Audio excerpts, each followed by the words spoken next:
काय करतोय त्याची काळजी घ्या पहिले. आम्हाला क्लिअर दिसला की या माणसाने फक्त मुंबईचा महापालिकेच्या सत्तेसाठी महापौर बसून तिजोरी लुटण्यासाठी सगळं केलेलं आहे. 20 वर्षानंतर राजसाहेबांना आव्हान करता तुम्ही. 20 वर्ष काय केलं? आठवलं नाही का राजसाहेबांचे नगरसेवक फोडले तुम्ही.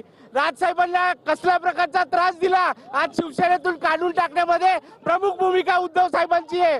आज तुम्हाला फक्त एक बॅनर लागला म्हणून त्रास होतोय. मराठी माणसं काय रस्त्यावरचा त्रास सहन करतायत. आज किती नोकऱ्या दिल्या यांनी उद्धव साहेबांनी मुंबईमध्ये. आदित्य ठाकरे काय आहेत? कुठे आहेत? बॅनर राखा रे, बॅनर थांबवा तो.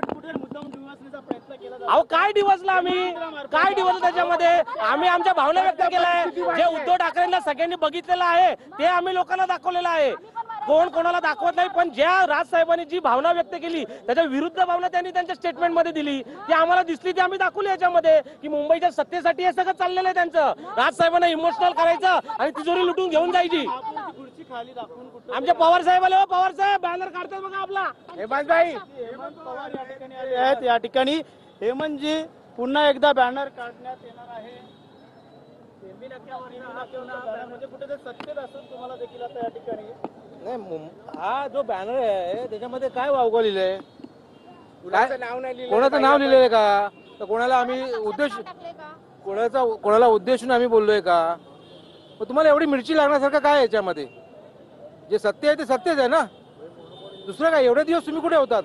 परवानगी घ्यावी लागते बॅनरची. मात्र आता ही दखल घेत आता पोलीस महापालिका असेल या ठिकाणी आता अनेक ठिकाणी बॅनर लागले होते विजय मिळवायचे. मात्र आता या ठिकाणी विजय एरवी बॅनर लागलेले पोलिसांना दिसत नाहीत. एरवी बॅनर लागलेले पोलीस कधी काढायला येत नाहीत. परंतु कोणाच्या तरी सांगण्यावरून कोणाच्या तरी उद्देशाने हे बॅनर काढायचा तुम्ही प्रयत्न करताय का?